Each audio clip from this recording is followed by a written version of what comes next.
What's the smartest thing your brother or sister has ever done? My little sister was in the Girl Scouts, and for most of her early years in the troop, she was what you'd politely call statistically unremarkable, which is a nice way of saying she was terrible at selling cookies. Not just needs improvement terrible.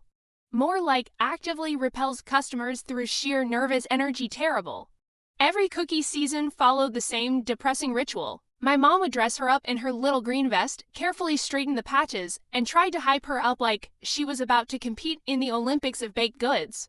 My sister would nod seriously, full of determination, and then immediately forget how to talk to humans the moment she saw a stranger. At the grocery store booth, she'd sit behind the folding table like she was waiting for Judgment Day. People would walk by, she would avoid eye contact. Someone would glance at the cookies, she would panic and look at the floor. Sometimes she'd whisper hi to late after they were already gone. It was honestly painful to watch. Meanwhile, the other Girl Scouts in her troop were basically tiny sales executives. They had posters, they had chants, they had personality. One girl even brought a bell she rang every time someone bought a box, like she was running a medieval bakery economy. My sister had none of that. Her strategy was essentially hope someone is kind enough to make this end quickly. And for a while, that was the story every year. Until everything changed in the most accidental way possible. I was in college at the time, still living at home to save money. My weekends were basically a loop of doing nothing important with my friends. Same routine every Saturday. My friends would show up at my house. We'd sit in the garage because it felt like a hangout space, even though it was just folding chairs, old tools, and a broken fridge that only made noise instead of cold. There was Kyle, who always acted like everything was the best idea ever. Jake, who never said no to food. Mark, who would eat anything that wasn't actively fighting back. And me, trying to keep everyone from doing anything too stupid. We were not an impressive group of individuals, more like a support group for bad decisions. One Saturday, we were especially unproductive. We'd been at the park earlier doing nothing of consequence, and now we were back at my place with the kind of hunger that makes you question your entire life.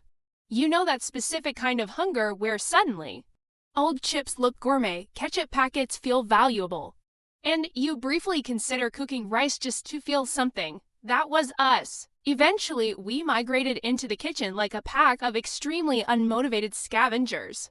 We weren't stealing, we were just aggressively exploring available resources. That's when my sister walked in. She was holding a single box of Thin Mints. Girl Scout cookie season had just started again, and I had already mentally prepared myself for my mom's annual Please Buy Cookies So Your Sister Doesn't Cry campaign, but this time felt different. Because instead of being outside a grocery store looking like she wanted to disappear into the pavement, my sister just casually stood in the doorway of the garage. Like she belonged there, which was unusual enough already.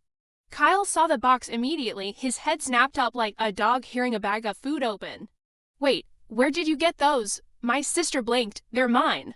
Kyle stood up instantly, reached into his pocket, pulled out a $20 bill like it was a reflex. I need those, keep the change. My sister looked at the money.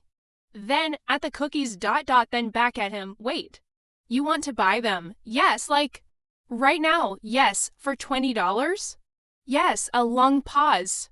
You know they cost $5. Keep the change. That was the moment something shifted. You could literally see it in her face. Not excitement, not confusion, recognition. Like a system had just been installed in her brain. She ran upstairs, no hesitation. Just sprinted. We all kind of stood there like idiots wondering what had just happened. A minute later she came back down, except now she wasn't holding one box. She was holding several, and more were tucked under her arms. And some were stacked in a way that looked physically unsafe for a child her size. She dropped them on the table like she was unloading inventory. Kyle immediately bought 2 more boxes. Then Jake showed interest. Then Mark asked about peanut butter ones. Then something beautiful and horrifying happened at the same time. Demand appeared. Within 5 minutes, every box was gone. Gone completely. My sister stood there holding a stack of cash and looking like she had just discovered electricity. She didn't say anything. She just counted the money slowly, like she didn't fully believe it. And then she smiled, not a shy smile. Not an awkward one, a real one. The next Saturday, she came back, but this time, she came prepared. More boxes, more organization, less hesitation. She walked into the garage and didn't even sit down. Just placed the cookies on the table and said, "You guys want the usual, the usual." We had become regular customers in 1 week. Kyle immediately ordered Thin Mints. Jake asked for Samoas. Mark said anything with peanut butter. I trust your judgment. I bought whatever was left because I felt we're not participating in the economy my sister had accidentally created. By week 3, things escalated further. She had a notebook, a literal notebook. Inside it were names, preferences, notes. Kyle, Thin Mints only. Jake, minimum to boxes. Mark, peanut butter priority. Me, doesn't matter, we'll consume anything. My sister had unintentionally invented customer relationship management at age 12. At first, we didn't think much of it. It was just funny, a weird garage side business. But then we noticed something important. She was making more money. A lot more, way more than before, and not just random luck. Consistency, repeat buyers, predictable demand. She had accidentally discovered something most adults struggle with for years. A reliable customer base. Meanwhile, her actual Girl Scout troop had no idea what was happening. To them, she was still the shy one, the quiet one. The one who barely sold anything outside family obligations. So, when cookie season ended, the results shocked everyone. My sister was suddenly near the top of the rankings, not slightly improved. Not good effort, she was dominating.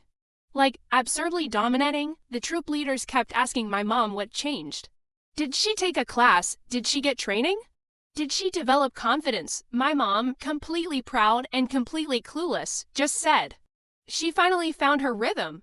Which was technically true, just not in the way she thought. The garage operation continued every weekend for months. It evolved in ways none of us expected. She started bringing a calculator, then a small clipboard. Then she started suggesting bundle deals. I'll give you 3 boxes for $25. Kyle immediately accepted without reading anything. Jake started requesting pre-orders. Mark once tried to negotiate bulk pricing and got instantly shut down. It was chaotic, but structured chaos. At one point, she even introduced limited stock warnings. I only have 2 Thin Mint boxes left. Kyle nearly panicked. I'll take them both. There was no manipulation, just supply and demand. And my sister had figured out how to control both. Eventually, she became weirdly efficient at it. She'd show up, unload cookies, collect money, update her notebook, and leave. No stress, no anxiety, no awkward silence, just business. The transformation was almost scary. One day, I asked her why she suddenly got so good at it. She thought for a second and said, "They're easier to talk to." I laughed. What do you mean? They already want it. That sentence stuck with me more than anything else. Because she was right, she wasn't selling. She was just delivering. By the end of the season, the numbers were insane. She had sold more cookies than anyone in her troop. Not close, not competitive, dominating.